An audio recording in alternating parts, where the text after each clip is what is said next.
Now that didn't work because we're meant to be doing this. I've got to do my jingle, people. First show errors. But let's do the jingle and then we'll come Run back. the music.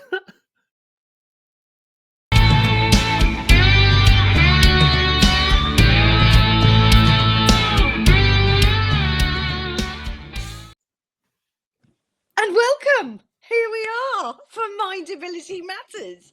I am so excited by this, genuinely. And I couldn't have a better first guest than a very dear mate, Toby Kheng from Freeformers. Toby, say hello to everyone. Stop it. You make me blush. There is nowhere I would rather be on a Friday afternoon here in the UK for our American listeners. Cracking a cold one. I hope you got the ASMR vibes off that. Yeah, cheers. Happy Friday. It's a pleasure to be here, Sam. Happy Friday. So this all came about when you and I were talking about, okay, how can we, number one, help showcase some of the great work that people in our combined network are doing, and just have a conversation about some of the good stuff that actually is happening, because I know we're very good at bashing it, right? So that's how MindAbility Matters came about. The whole premise of this is we've had the privilege and pleasure of working with over 165 consultants and business owners over the last 4.5 years. There's some great work going out there in terms of the world of work and how it's changing. And I really want to showcase some of the best of the best. And I am a bit biased to say that most of them have worked with us. I don't care. I'm going to say it. I think they have. And let's start with the lovely Toby. Toby, I'd love to start off with just your journey. How did you get to where you are today with Freeformers? Like from the very beginning? Where do you want me to start? It was a warm 1987 summer and I was born. I knew you were going to go back there, and I was like, oh my God, just how far back is he going to go? To be a little bit orcs. But yeah, when did you first come up with the idea of Freeformers? Because I know that there was another Freeformers previously, wasn't there? When did you decide that this was your path, and what was the straw that broke the camel's back for you? Oh, wow. We ready for a famous Toby 10-minute monologue? Let me try and Yes, make it a bit please. quicker. So, yeah, as you say, right, Freeformers existed before I started it, well, restarted it, if you like, in August 2023. Freeformers is actually where me and Emily, my business partner, is where we actually met. That's where we first worked together. And to this day is one of the best places I've ever worked. Love it. Operated with purpose, loads of innovation, loads of creativity. And that company then took a change of direction whilst we were there. It developed an app, and it's like, well, I'm not really into that, so that's fine. And we let that one. I left. Emily left a little bit before me to move to New Zealand, of all places. Yeah, Emily worked in New Zealand for a company. Hang on, this isn't Emily's episode. This is my episode. You can ask Emily about New Zealand when you bring her on, right? Yes.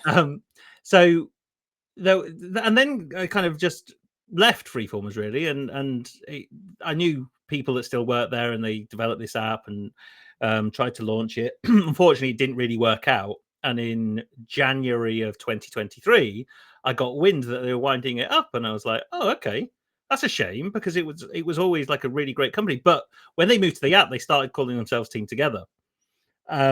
So they'd not really done anything with the Freeformers brand until then. I was like, okay, well, I kind of got this idea about redesigning the world of work, and Freeformers was always about helping people be ready for the digitization of the workplace. And I was like, okay, can I bring back and reinvent that purpose that Freeformers first came with, and live and breathe it through a refreshment of the brand and the purpose and all that kind of stuff? Because a huge amount of respect to Guy Fernando, who started it, incredibly incredibly visionary, but also operated from a place of understanding the data behind it. And as you know, right, and we'll probably get into it a little bit later, is our methodology is all about the data that sits behind employee experience. So really inspired by the incredible vibe that was there and the work that was done previously, but also Guy Fernando's approach to data and the conversations I had with him in particular about like where that could go. So our hope is that we're kind of living and breathing that original mission, achieving it in a very, very different way. But essentially, I go on, right? I told you as a monologue. January 2023. I was kind of like, okay, so is anyone going to do anything with it? And it turns out, no, apparently not. No one was going to do anything with it. So I started having conversations about what that might look like to obtain the trademark and all that kind of stuff, and not really thought anything of it. I was like, this probably won't ever happen. And then lo and behold, in kind of July 2023, it actually happened. I was like, oh, okay. And then the week before that, our second child was due. So you acquired the Freeformers name, set up the company. Then the next week, our second child was born, and took 4 weeks off of paternity. So that's kind of the journey of Freeformers, I guess. What was the straw that broke the camel's back? I think there was lots of straw that broke the camel's back over a long, long period of time. And my real issue is that the industry I've predominantly worked in, bit of HR, bit of learning and development. The consultancy work that I've done since leaving corporate in organizations has always been like I've done notable projects. They've won awards. The stakeholders love them. The company I've worked for loves them. They get, like I said, they get awards, right? But one of the things that started me on this journey was developed a awesome thing for a large international bank, which my brother-in-law works at. And he took me aside at my one of my nieces. It was her second birthday party. He said, "Hey, you're in the learning game. I did this like e-learning the other day, and it was rubbish. I got in the way, didn't like it, all this kind of stuff. Is like, what a waste of time." He's like, "Do you know anyone who would have developed that?" It turns out that was one of the projects I led on, sold, delivered as part of this company, won an award, like I say, but the end user didn't enjoy it. I was like, we're delivering and designing the wrong stuff here. But the company I was working for wasn't going to change because they were making loads of money out of it. So I was like, okay, that's fine. So that was 2 companies ago. Then in the last company, there was an induction project where the budget was, a notable six-figure budget. And we were applying human-centered design to the induction onboarding experience. And 25% of the budget was looking at the user insight and the research and how we could affect the user journey. But ultimately, what we delivered as a project team was a 3-hour webinar, albeit a really good one. Yeah, I bet. Highly polished, for the money, right? It'd have to be. Yeah, exactly. It's the best. Highly polished, looked really good. It was a step change in what was delivered before. But none of the user insight was saying we need a highly polished version of what had gone before. There was a whole host of other stuff that really needed to be fixed. But because the contract, the stakeholders' job was to deliver this 3-hour webinar, but better. The contract was to deliver the 3-hour webinar. So all that user insight got funneled up into this one solution. When the research was telling us, there was like a whole host of other things you could fix with that amount of money. But the system that they operated in, both the stakeholder and the company, just like meant that they were never going to deviate from that, regardless of how much human-centered design that was applied. That was never going to be the case. So I got frustrated with that and went, look, you can do human-centered design, but actually the system you are operating within is actually disabling you from designing the right stuff. Again, that project went on to be nominated for awards, but ultimately, one of the key success metrics of that project was attrition. We're gonna reduce attrition. It's like, if you think a 3-hour webinar on someone's first day is going to reduce attrition, call me crazy, but I think that's probably the least of your worries and what you're going to want to fix. But it paid the bills for the company. Someone's job was to do that, so of course that's what you're going to deliver. I'm never going to, try and fight. Well, I am actively trying to find that framework and that system within HR. So, I started going crazy. Because we just had our second child, and started mapping what is the alternative then. If I'm so frustrated with this, what is the alternative? Yeah. And the alternative is to apply human-centered design on a more holistic level as a HR or people function. But the whole system of that needed to change. But then no one was measuring it properly either. The whole reason it wasn't being changed because it wasn't being measured properly. It was being measured through employee sentiment, not actually performance data. So we created this metric that was born out of employee lifetime value, which was already a thing before we started. How much value do you get out of your people over the amount of time they've got that relationship with the company? The other metric that we kind of have created that didn't exist before was employer lifetime value. How much value are you giving your people at the time of the relationship? Now, those two numbers individually tell interesting things, but actually the real data is where what's the ratio between those two things, and that's where we're getting some really interesting insight correlated with the people data, the stuff that HR teams and people teams are already measuring. But that's now unlocking the door to delivering better work for our clients and stuff that will impact the business but also the employees, rather than just ticking the boxes of we need to do this, so let's spend money on it. Okay, it's 11 minutes past. I think that was a 10-minute monologue. I mean, I think you did very well with that, but I would like to dive into your measurement and the impact it's having, because I know that you and I have spoken at length about this in other forums and on other shows. There's so many cynics out there who are like, yeah, well, you can't measure it, and all of this is just an overhead and a cost. When you're presenting this to those kind of people, how is it landing with them, and what are the kind of reactions that you're finding now? Well, I think the important thing to know is what was the kind of the data that was existing with that we did with before Freeformers. What kind of research were we doing, and how is that landing with our clients and their stakeholders? And when you do human-centered design and gather lots of human insight, you present that back to your stakeholders, and it's bad. They dispute it. They're like, how many people did you talk to? And how did you select the people you talked to? And all this. They can't just say, oh, actually, okay, what should we do as a result? They try and dispute the data.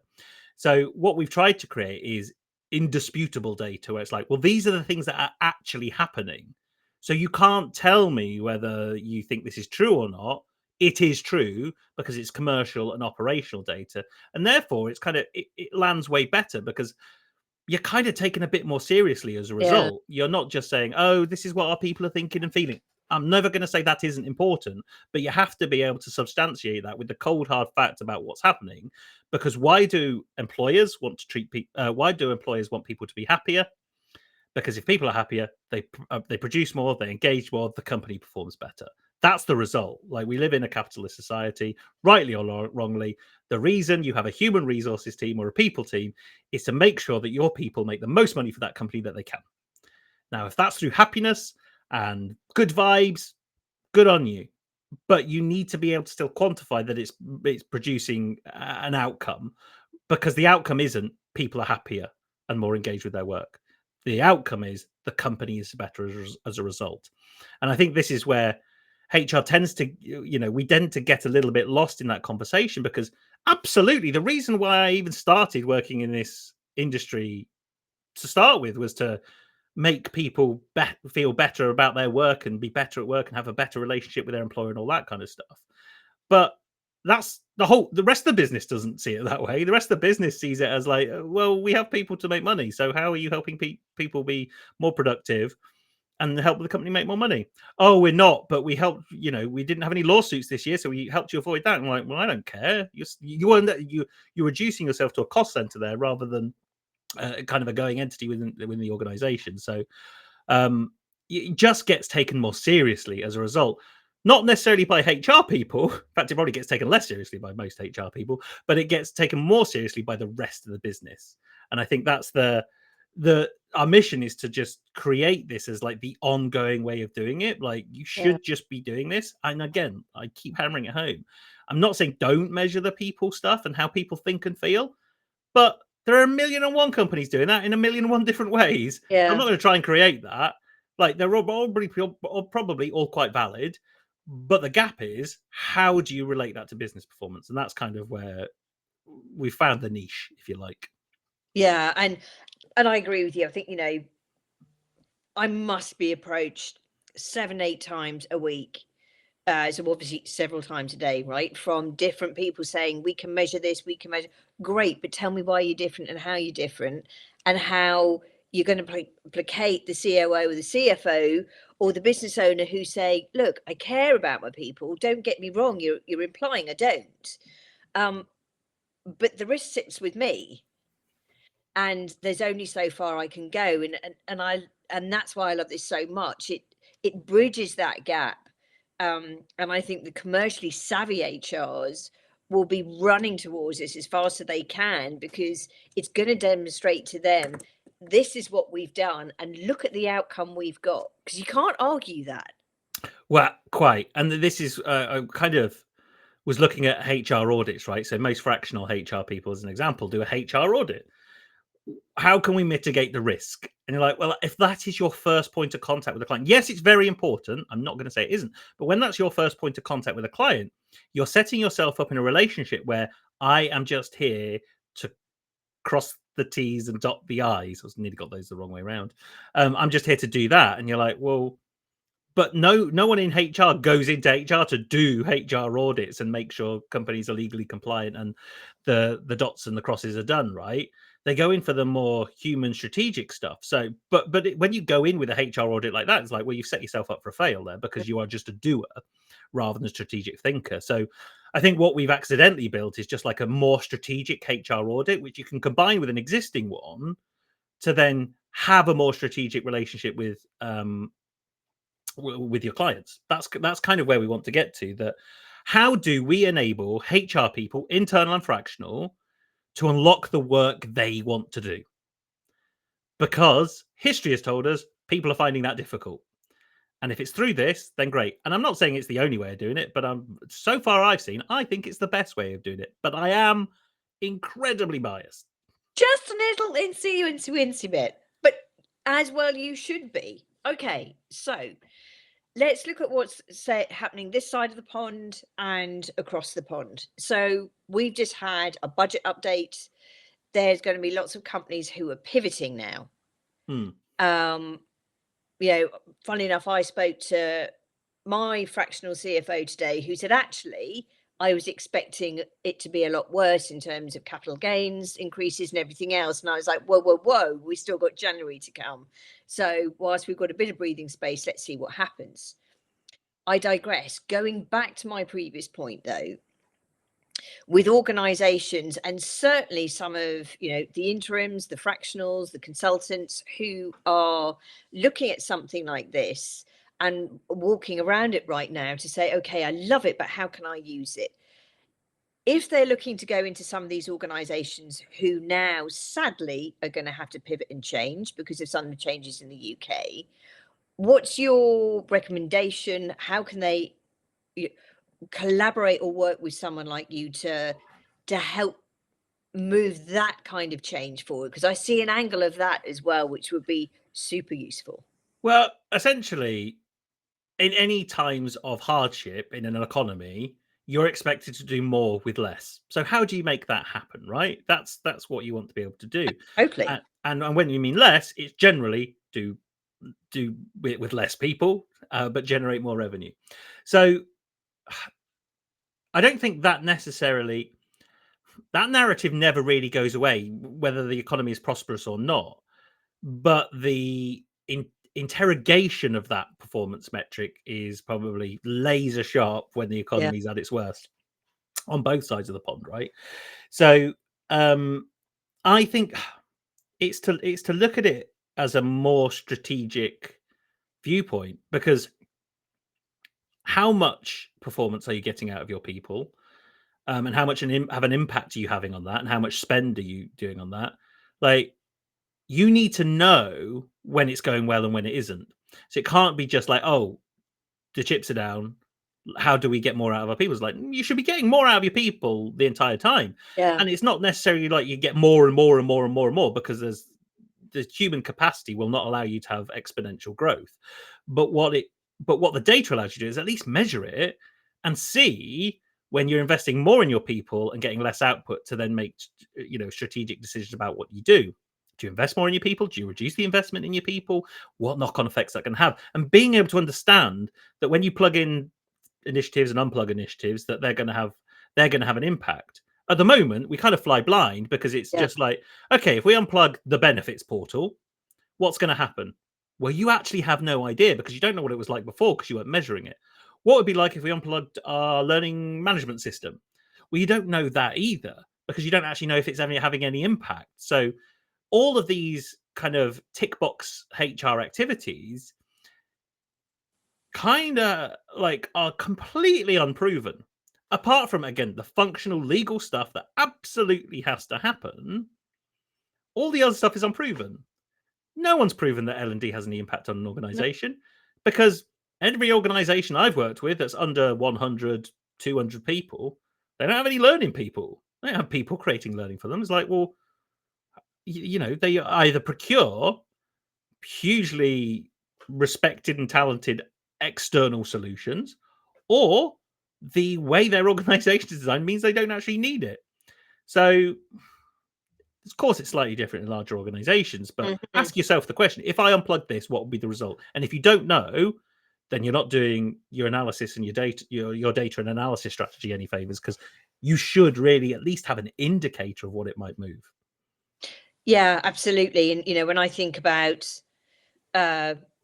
working in organizations with hypergrowth, it always seemed to be the afterthought. I remember when we got sales training in, or another time it was communications training, or whatever that training might be.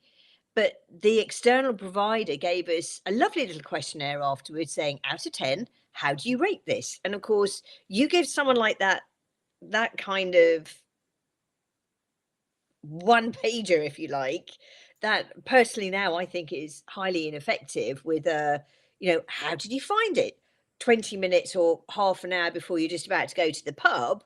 Yeah. Well, everyone's going to say, yay, it was great. Can I go now? Yeah. Happy sheets is what you used to call them in L&D, because it's literally 10 10 10 10 10 10 10 if they had a really good experience, because it's like, well, I'm about to hand this to the person who just did the training, right? So it's like 10s all the way. Or if they hated it, then they'll probably still put a high-ish score, maybe like 6s or 7s, and then go and talk a smack about it to their colleagues and the friends and family. So yeah, like that stuff.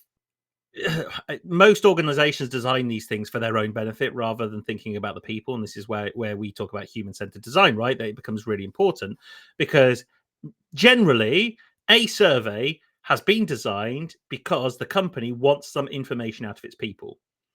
And then so you look at the platforms outside. Qualtrics, as an example, is a very good platform for designing surveys, analyzing the data and the insights. The user interface for the person filling out the survey is garbage, right? I used to have a Qualtrics subscription in a previous company. I went to them and said, look, I love everything about the back end, but I can't send this out to people and reasonably expect them to complete it because your UI is terrible. And they went, oh, okay, well, we'll feed that back.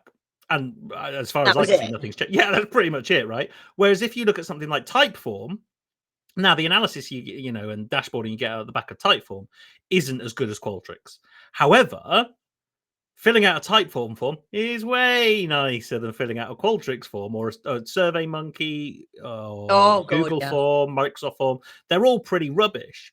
But organizations design them and send them out because, like, well, we need this, so our people should fill it out. And like, well, it doesn't really work like that. And then they wonder why they're only getting 10, 20% completion rates on these surveys and they're having to badger emails and stuff. It's like there's an element of anonymity. Like, people are worried that it's not anonymous, but actually, generally, you're just providing a really sucky user experience.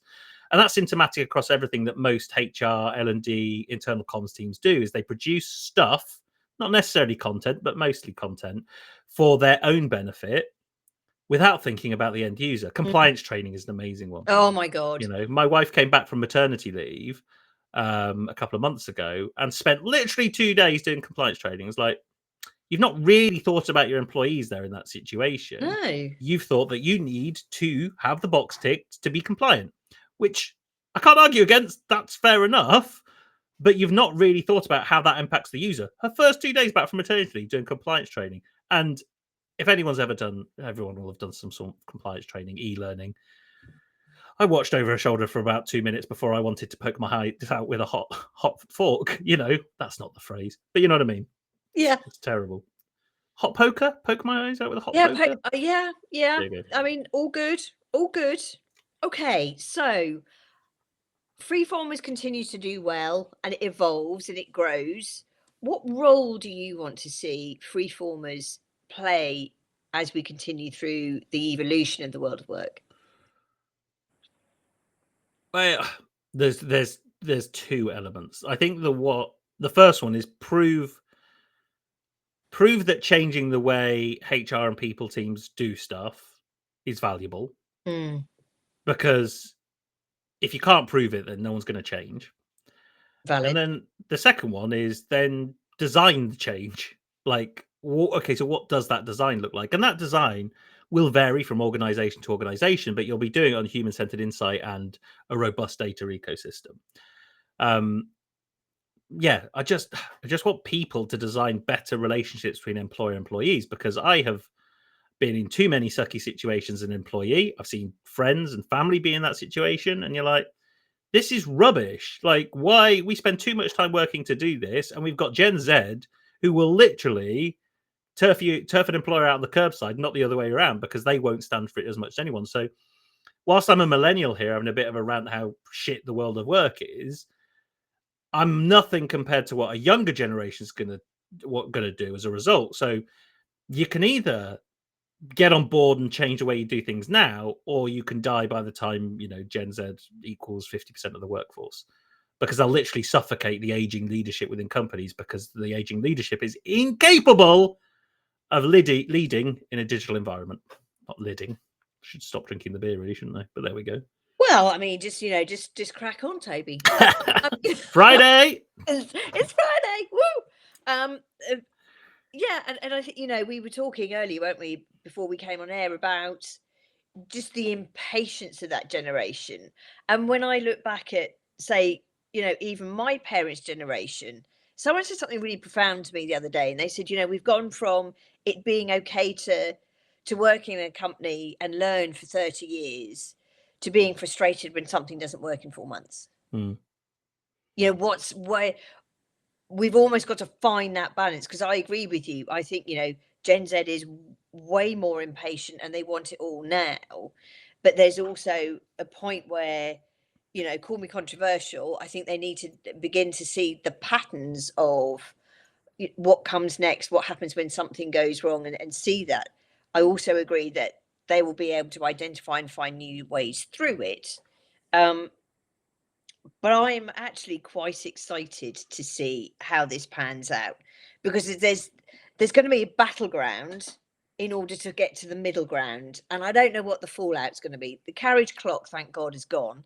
And well done for 30 years. We'll just give you peace of mental that you can then put on your mantelpiece, as you can't afford to go out because your pension's so crap. But there is that middle ground, and I'm not sure where we're going to land with it. Sorry, my headphones just gave me a notification in my ear that the battery was running low, so I missed the end of that, but I think I got it. Hang on, I'll just turn them off, because then I can still hear you. Can I still hear you? Can you say something? I mean, hello. I can still hear you. Okay, good. I was like, why? I had the noise cancellation turned on for some reason. Like, I'm in a wooden cabin in a garden. Like, there's no one else here. I don't need to cancel the noise from anything. Where are we going to land on that spectrum? Well, if you look at what Josh Dreen is saying as an example, he says we're going to get to the vast amount of change and then some, like hugely different infrastructure for an economy, not just the world of work. I think we've got some way to get there, but I can kind of buy into the vision. I can't see it going any other way than changing. I can't see organizations remaining successful in a world where they keep to the status quo. I just don't think people will stand for it, because regardless of what Gen Z say and do, all the other generations feel the same. They've just never acted upon it, and that's the difference. Is the action that a younger generation is willing to take. And so, you as an organization, and like, I imagine, I'd love to know if any HR team is looking at this, but like, what is the data telling you about the different demographics that come into your organization, stay and leave? But also, what are you giving them to make them stay and leave? Because the things that will make me stay at a company are not the same things that will make Gen Z stay at the company. Yet, if me and someone in Gen Z applied for the same role and got the same remuneration and the same responsibility, we'd be treated exactly the same. So it's like, well, that doesn't make any sense either, because you've just assumed that anyone that joins your organization wants exactly the same experience. That's no longer the case. The customer world has figured this out, that there's that hyper personalization and that ability to craft different customer journeys depending on who the customer is. Yet with employees, we've not figured that out yet. We go, oh, you're an employee, great. You go through the one employee experience, not the one of 4 or 5 different experiences that you may be able to offer as an employer. Which is kind of ridiculous, because the technology has been able to make that happen from a customer's perspective, but we haven't translated that into the employee experience design journey. And that's just like, that makes no sense. No. Why have we not done that? I can tell you why we haven't done it, because I've just set my own question up and I'll answer it. Sorry. But it's because the whole system of HR having a recruitment team, and learning and development team, internal comms team, employer brand team, benefit and comp, all those kind of things, all those roles only really seek to validate their own existence. And I was on a live stream the other day, and L&D teams and internal comms teams are constantly in battle about who does what and who has that slice of the pie. But they'll also complain about the volume of work they have to do. And it's like, well, if you've got loads of work, why are you complaining that someone else is trying to take your work off you? That doesn't seem to make much sense, because they're trying to validate their own existence, right? That they want to prove that they are a valuable part of the organization, but they do it by doing stuff rather than analyzing it and proving that the data shows that they're doing the right thing. So what disables the ability to get to where I think the world is going to get to is the structure of how you work with your employees, or the teams that look after your employees. So that, unless that changes, nothing will change, because you'll only make very, very small gains in those areas. And so my big prediction, I went on stage and said this in Birmingham at about this time last year, was the companies that will win, or the small to medium businesses now that are adopting a new way of working with their people, because they can, because they're smaller, they're more agile, they don't have legacy systems and all that kind of stuff. They can do that. And then in 10 years, they will be the larger organizations. And either the larger organizations will have figured out and go, oh, what are small to medium businesses doing? How do we adapt to that model? Because they are way more successful, productive, and growing quicker than we ever have done. Or they'll die. And there's some large companies I do hope die, because they're so ineffective in what they do. That's like, well, you should cease to exist. You're not adding value to society, to the people that employ you, to your clients. You're just existing. And generally, I'm talking about big consultancy firms, I think, there. But reading between the lines, that sounds like a very accurate description. And with that, another swig of beer. Oh, here he goes. But do you know what? Yes. And again, I think you and I spoke about the existence of what's wrong with the world when we look at that. A graduate who comes out with a massive amount of debt, not needed these days, goes into a role where they are flogged to death work-wise, because you can stay here too and be like me in 20 years. We've had this conversation. And then actually you ultimately earn less than the minimum wage because of all the hours you're doing, because you promised something in 20 years' time that actually is not going to happen, because the company's going to be dead. So you might as well not do it to start with. Yeah. Like the whole carrot dangling piece is just crazy, because our data tells us that people stay at companies for an average of 4.4 years. And I think the quoted average in UK research is 4 years. So, our data is pretty much aligned to the UK benchmark, certainly. So if that is the case, if that's the societal trend, and the trend shows that it's remaining pretty steady at the moment, so there isn't this massive reduction to it being, every 2 years or every 1 year at the moment. That might be impacted by some of the older generations moving slower and the younger generations moving quicker, and it kind of just all balances out. But in a world where people will leave your company when they join, how do you work with them then? Rather than going, how do we fight attrition? I wouldn't fight it if I were you. I would just accept that it's going to happen and make the very best out of that situation you can, and turf your employees out the other side of employment with your company with the very best opinion, being an advocate of your organization. And if they can be a customer of your company, keeping them as a customer of your company, giving them recruitment referrals, all this kind of stuff, maintaining that relationship. There's a whole ridiculous notion that when someone leaves your company, the relationship between employer and employee ends. That's bullshit. Yeah. That's not true. It continues way beyond that. I still have relationships with every company I've ever worked with, good or bad, right? That I still have that relationship. They might not have a relationship with me, but I definitely have a relationship with them, and I act upon it when I talk to people, when I say things, when I write things on the internet. Definitely happens, right? And that is accepted. And that never used to happen 20 years ago because platforms like Glassdoor didn't really exist. We didn't have this proliferation of lots of people being to offer opinions on their employers. And still now it's a little bit cloak and dagger, right? Like, Yeah. should I say anything about that ex-employer? You know, can I come on here and say quantifiably the things that were wrong with some of my ex-employers? Probably not, because I'd probably get in a bit of hot water, and that sucks. That doesn't make any sense. Like, if you treat people like garbage, you should be held accountable for it by your ex-employees and how they act. But the reason employers don't act upon it is because it's like hear no evil, see no evil, speak no evil type thing. Is like it's not measurable. Yeah. And when it is measurable, Glassdoor, as an example, it is measurable how good your workplace is. Oh, that's just disgruntled employees. I was like, yeah, but you probably made them disgruntled. Like that, you can't just say they're disgruntled. Like, what did you do to cause that reaction and for them to post that? And can you mitigate that and design something in the future, which means that doesn't happen? Oh no, it was just John. He was always grumpy. Like, was he?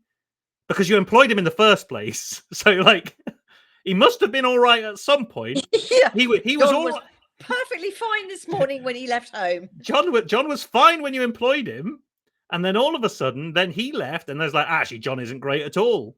You're like, no. Well, the only variance there is you employed him, Yeah, and did stuff to John. So find out what it is and make sure it doesn't happen again. That's pretty simple, but we seem to kind of just close our eyes and close our ears to it. Or organizations I know that most organizations, hey, we got a lot of rubbish Glassdoor reviews at the moment. Do we think the senior leadership team can post some positive reviews and get their teams to post positive reviews? So you see this trend on Glassdoor, right, where it's like negative, negative, negative, negative. Whoa! And then all of a sudden, days later, loads of positive reviews. And like, interesting. What's happened there?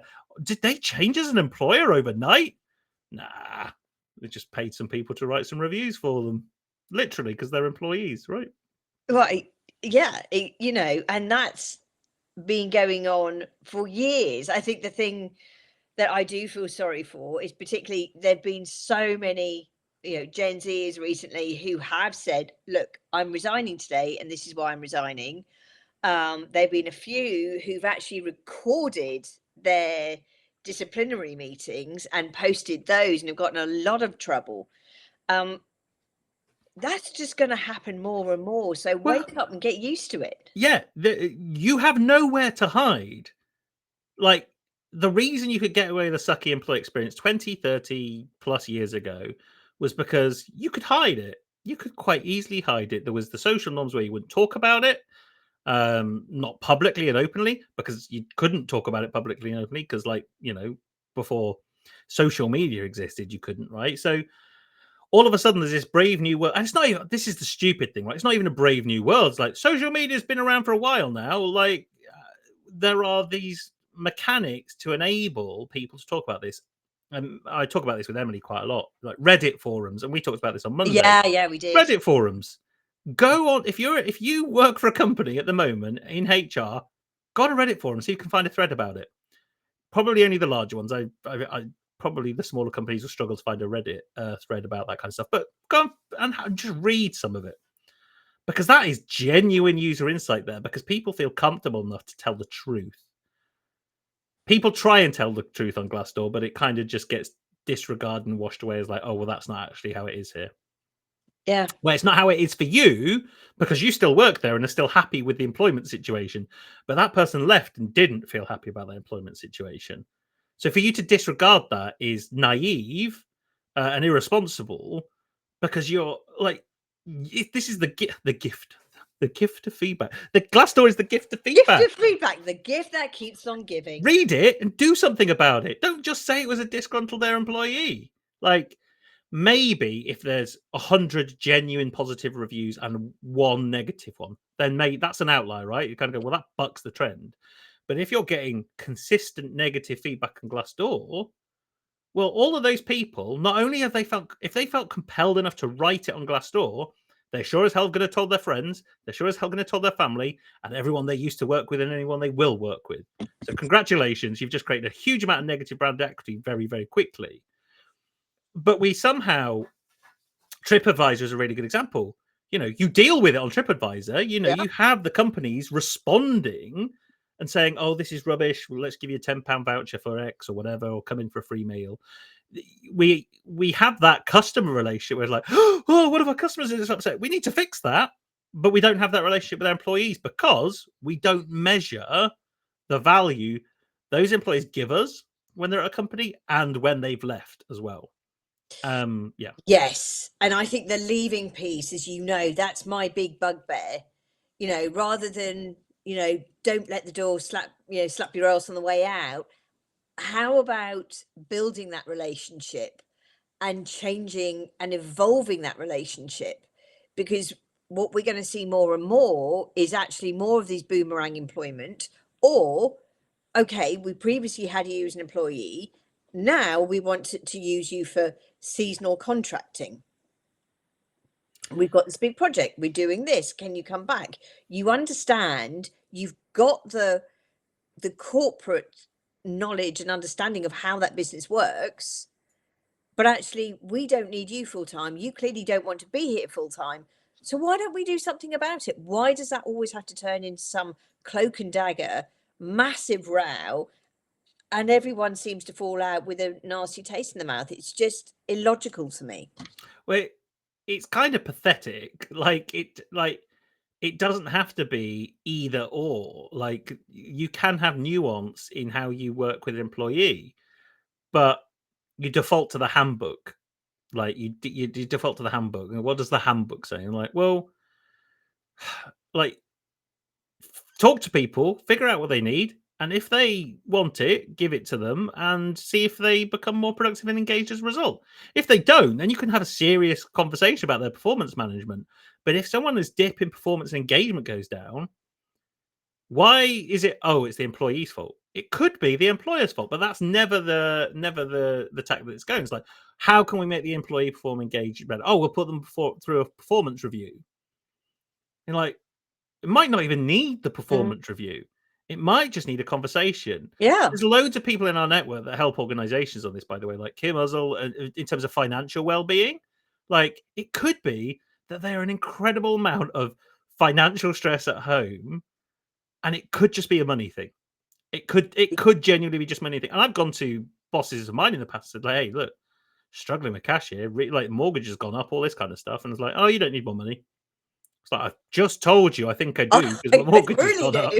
Like, you know, Liz Truss has just done like a apocalyptic budget, and the mortgage has gone up. Can I have a bit more money? Oh, you don't need more money. Cool. All right then. I will just start being grumpier at work and less productive. Oh, well, we're going to put you on a performance review. What? Because you're not meeting some of my basic needs in terms of matching, and even in that case, right, it was just matching inflation. You're like, how dare you turn around and assume you know what I need and want how to work? Well, I just told you that. Credit to them that I was felt comfortable enough to have that conversation, but then not to act on it is irresponsible. Again, it's irresponsible, and that, you know, that employer would have did this exactly the same thing with two people going through the menopause. Went, shit in it, deal with it. It's like, it's like, no. How do you adapt your workplace and the employee experience you offer to help them be the productive, engaged employee you want them to be? you can't say that you can't adapt the workplace for something that's biological. In that instance, biological. So we've talked about financial, now biological. All of these reasons why people aren't like performing their best in the workplace. But the result of those two conversations is we'll put them on a performance review. Because also, obviously, menopause isn't a protected characteristic. So, like, Sam, the world is broken. We can fix it though, Toby. Can we? I don't know. It's coming up to 5 o'clock on a Friday. I'll start again on Monday. Yeah, I'll do it now. So now let's move on to lighter things, Toby. I have 4 insightful questions. Have you got cue cards like a game show host? You kind of tap these things on the desk. I kind of have, because I get excited and I forget them. So I had to write. Nice. I remembered. All right, Mr. Kheng, are you ready? And I owe you an apology because the CapCut auto cue put you down as Toby Kheng, I think. That's all right. I get it all the time. Like, yeah. Anywho, favorite cheese. Favorite cheese. You know,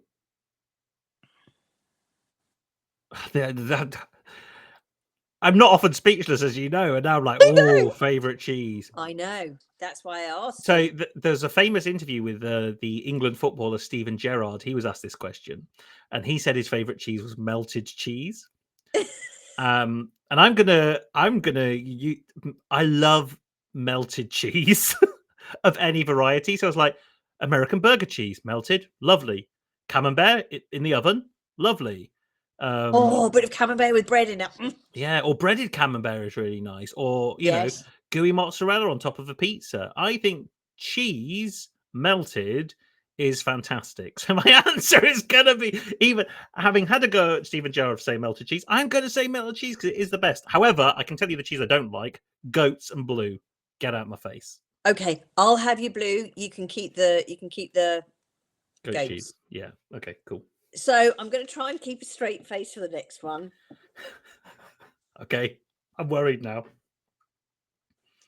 What is your most favourite inflatable toy in the swimming pool?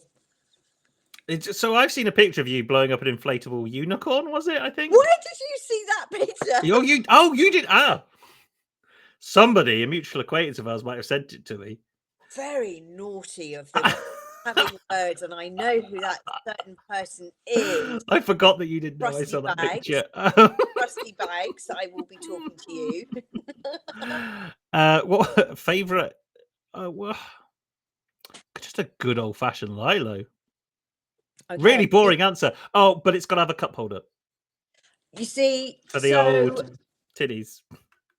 Perfect. You see, completely agree. I find these kind of things, if you're going away on things, it's really important that you we cover these things. So, funniest moment when you've been on the road this year? Have you just put that in question because we've spent most of the time together on the road this year? I mean, yeah, this is a self-indulgent Friday afternoon question for sure. There was a moment where we both just lost it with laughter, and I can't remember why. I can remember us laughing a lot at a particular situation. Oh, that was it. on a internal flight between Minneapolis to Phoenix. Yeah. We got on the plane, and we were on the plane for maybe like half an hour, and they turfed us all back off because the pilot hadn't arrived. And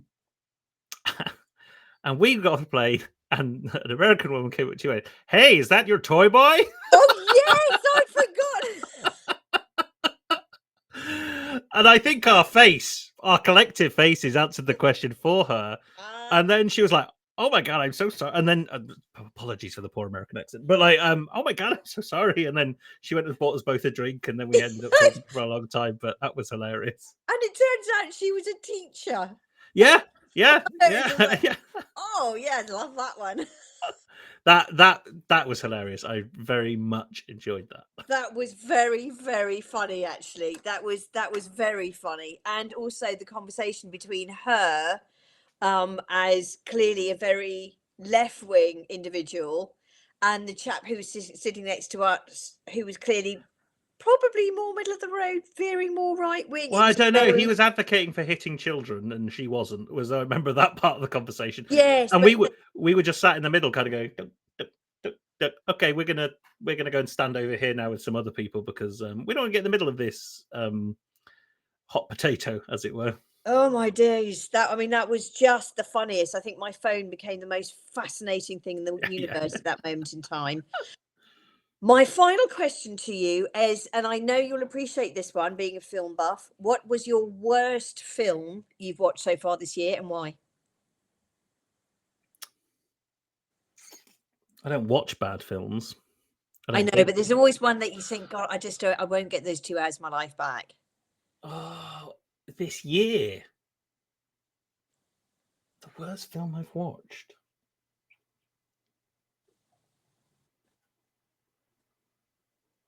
I've got kids, right? So it'll be a kid, like a kids TV show that's come on.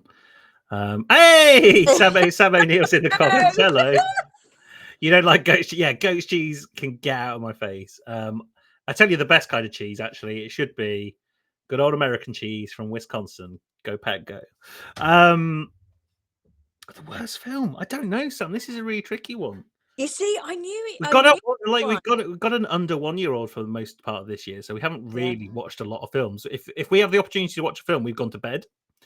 So I'd probably say all the films I haven't watched. I tell you what, it wasn't a bad one though, but because we watched a lot of films on the plane. All the films I really enjoyed on the plane. We did watch some goodies. And if anyone is thinking about flying Air Canada, do fly it. Fantastic.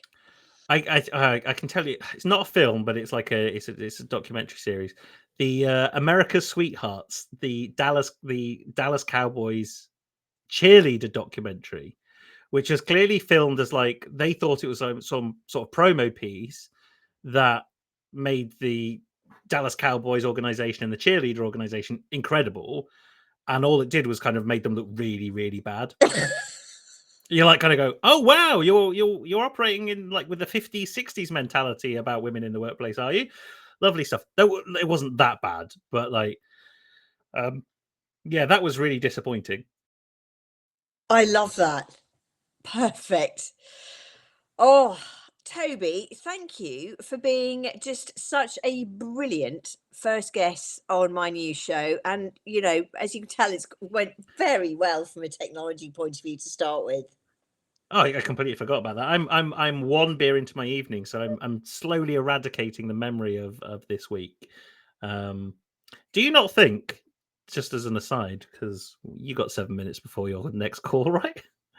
Do you not think this doesn't look like a beer can? It kind of looks like it should have white wine in it or something. It looks like it should have white wine in it, or like a funky gin and tonic, you know, one of the trendy gin and tonics. Yeah. Well, there we go. Rosa, MindAbility Matters brought to you by Rosa Blanca, beer from Mallorca. There you go. You got your first sponsor. Oh, thank you. And if you do want to sponsor the show, please feel free. Nothing wrong with a good beer brand, is there? No, I'm just trying to think of the best beer that we had in the States while we were there. I don't know. We went to that. Good beers. Well, we went to that nice brewery in Minneapolis, but the Green Bay Packers were getting absolutely hammered by the Vikings at that point. So the beer tasted really good, but there was a sour taste in my mouth because of the football score. Well, yes, but we did also have a very good beer in Phoenix when we went out with Randy and Holly. Oh yes, yes. I went to that brewery, didn't we? That was good. Oh, it was like a cherry sour beer. Oh my god, that was very good. As you can tell, Toby and I do work hard, by the way. Yeah, this is why we get along so well. It's just like, oh, we just drink beer. That's what we do. We actually get zero work done. Which is not true to taxman. That's not... Very, very hard. Very, very hard indeed. Look at our client roster. We can tell we do.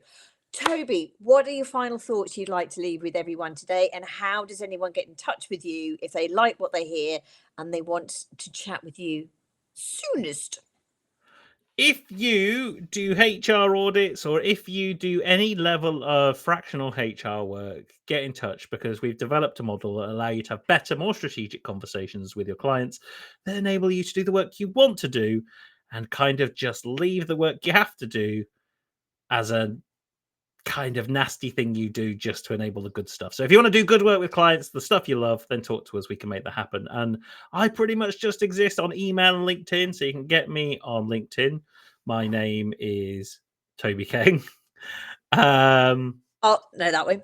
Nope. That way. Had a drink. You can catch me, toby@freeformers.com. There you go. I just put my whole email address out there for any I don't know, salespeople on LinkedIn. Send me messages about business development services, because that's all I tend to get in my spam folder. Oh, yeah. We won't even go there with that. Toby, thank you so much for being such a great guest. Have a fabulous weekend, and I'm going to attempt to do our outro music. Bye. Bye.